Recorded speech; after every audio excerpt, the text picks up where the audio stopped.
In the heart of the land of Khorasan, there lies a city whose very breath is infused with faith, and whose walls hold centuries of untold stories.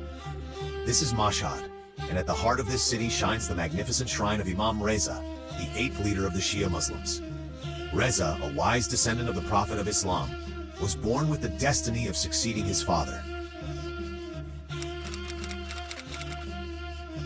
There are many differing views regarding his birth year, but most scholars agree that he was born in the year 148 AH, corresponding to December 765 AD. He did not come into this world to taste comfort, but was destined to endure and witness countless hardships and tribulations. Despite all these afflictions, through his noble and exceptional deeds, unique to him, he etched his name into the annals of history. His name holds such greatness in history that it will forever remain legendary and eternal. From an early age, Imam Reza displayed extraordinary intelligence and talent, and he was deeply cherished and nurtured by his father. Imam Musa al-Kazim knew from the very beginning that this child was destined to be his successor, and what a righteous successor he was. That is why he personally oversaw his education and was his son's own teacher. The good days would pass all too quickly, giving way to dark and deeply shadowed times. Dark clouds slowly began to encircle the life of this noble and illustrious family. Due to the unstable political situation in the lands ruled by the Islamic caliphs, and the constant conflicts born of power struggles, this thirst for control eventually reached the family of Imam Reza as well. One of the Abbasid caliphs who had risen to power, fearing the influence of the Alawi family and its leader, Imam Musa al-Kazim, the father of Imam Reza, summoned him to the capital of the caliphate, Baghdad. At the moment of farewell, the father knew in his heart that this would be the last time he would ever see his beloved son. That is why he openly declared to all that his successor after him would be his son, Ali ibn Musa. At their parting, he asked his son to sleep each night in the hallway, as long as he lived. Perhaps it was destined that he should spend those nights in solitude, away from all, to come to know the great secrets of this world, secrets that no one else would comprehend. Finally, on one of those nights, after 4 years of his father's imprisonment, Imam Reza was absent from the hallway, as if he had known in advance that something tragic was about to happen. That very night, his father passed away due to poisoned dates, and the son succeeded his father around the year 183 AH, corresponding to September 799 AD. This bitter event stirred the anger of the Alawis, and many uprisings erupted against the central government. One of these uprisings was the revolt of Imam Reza's uncle, Muhammad Jafar, which ultimately led to great suffering and torment for the Imam. The grief of his father's death had not yet healed when an even greater sorrow struck Imam Reza and the Alawi family. Due to the numerous uprisings in protest of the martyrdom of Imam Musa al-Kazim by Harun, the Islamic territories plunged into civil war. Eventually, these wars ended with Harun's victory and the brutal suppression of all revolts. But this was not the end of the story. Harun's true face, filled with savagery and violence, was revealed as he ordered that all the women of the Alawi clan be stripped of their garments. They showed no mercy, not even to the household of Imam Reza. They went there too and carried out the order. Though Imam Reza played no part in any action, the aftermath of the war brought all its devastation upon him and his family. After the death of Harun, many conflicts broke out between his two sons, Mamun and Amin, over the full control of the empire. They fiercely battled each other with great strength, leading to numerous wars and bloodshed. In the end, the ruler of Merv triumphed over the ruler of Baghdad. Amin was killed by his brother, Mamun. After Harun's death and the start of 5 years of civil wars over power,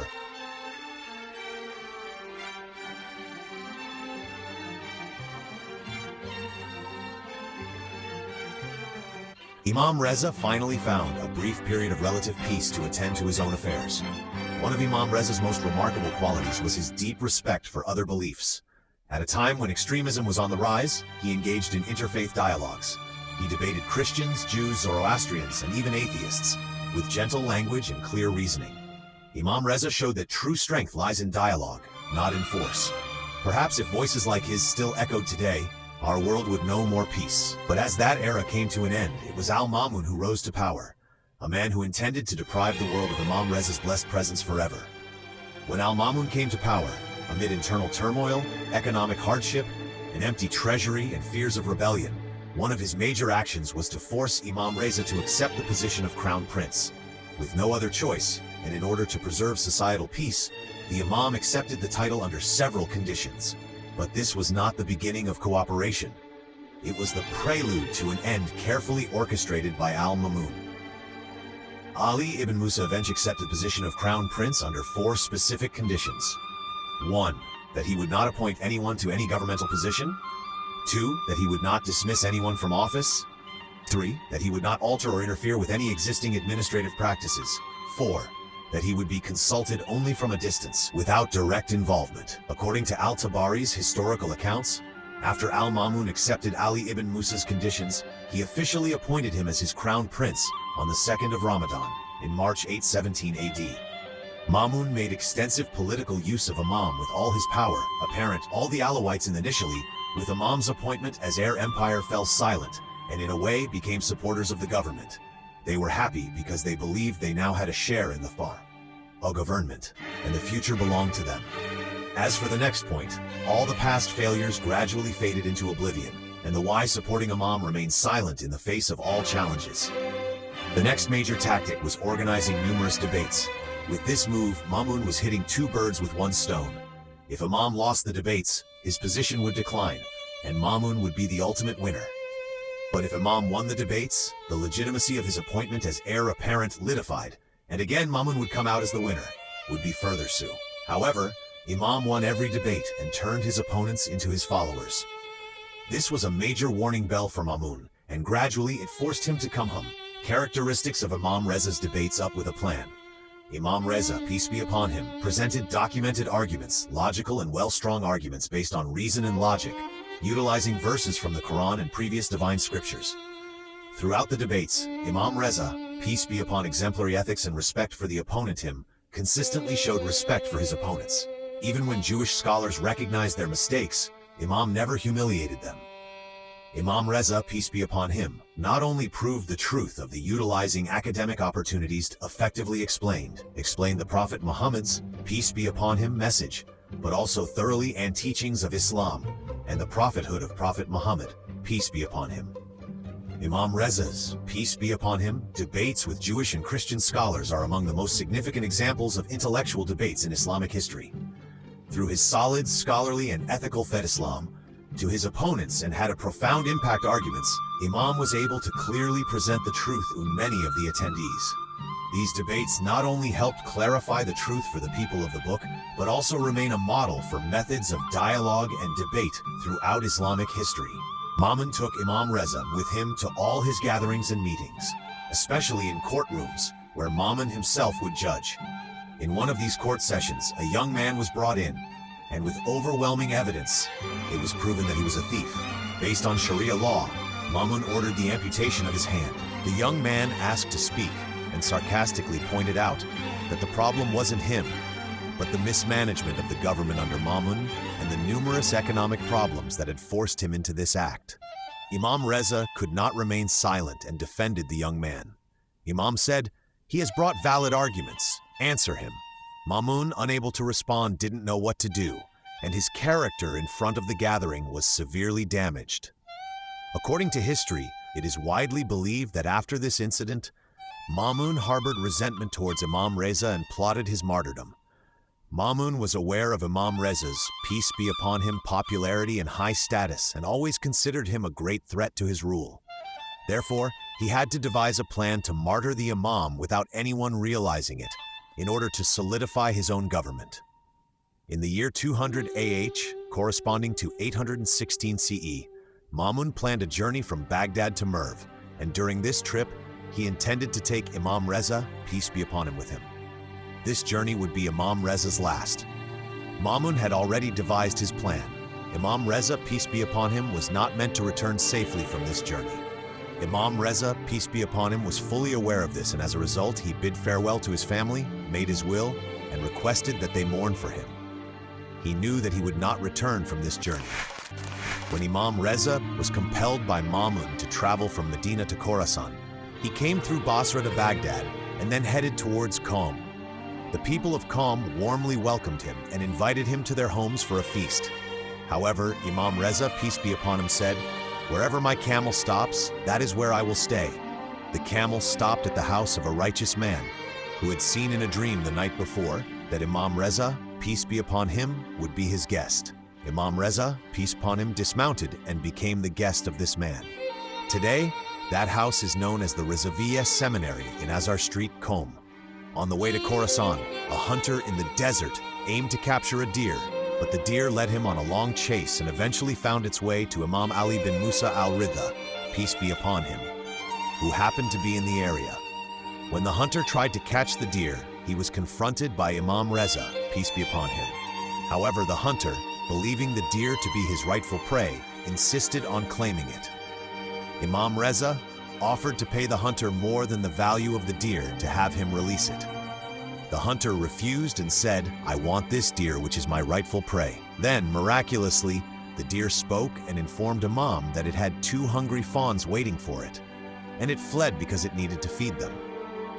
It asked the Imam to guarantee that it could go back to its fawns and return afterward to submit to the hunter. Imam Reza guaranteed the deer's return to the hunter and offered himself as collateral. The deer went swiftly, returned to its fawns, and then came back to submit itself to the hunter. The hunter, witnessing the deer's loyalty, was moved and then realized that the hostage was Imam Ali ibn Musa al-Reza, peace be upon him. Immediately, the hunter released the deer, fell at Imam Reza's, peace be upon him, feet, and begged for forgiveness.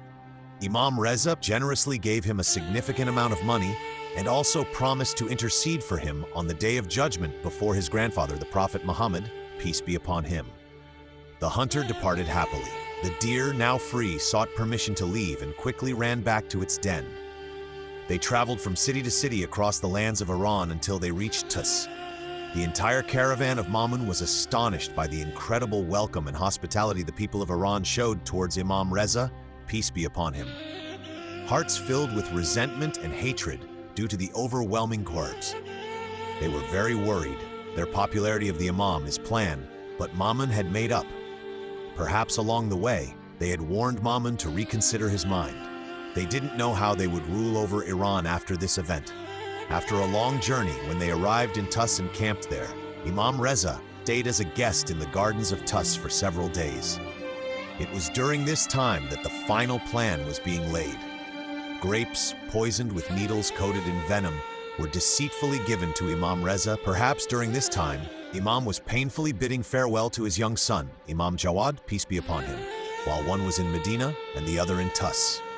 The son was in Medina and the father was in Tus. Perhaps they were together in their final moments. After consuming the poisoned grapes, Imam Reza, peace be upon him, attained martyrdom his journey in the year H, corresponding to September within 2 days. On the last day of 818 CE, the radiant sun of the Ali family set, with the hope that another son from this lineage would begin to rise. Ma'mun, through great theatrics, showed himself to be deeply mourning and arranged a very elaborate funeral for Imam Reza. He even buried Imam Reza next to the tomb of his father in Tus. But this marked the end for Ma'mun and the Abbasid dynasty. Many uprisings erupted in Iran, and gradually, all the territories of Iran began to separate themselves from the Arabs.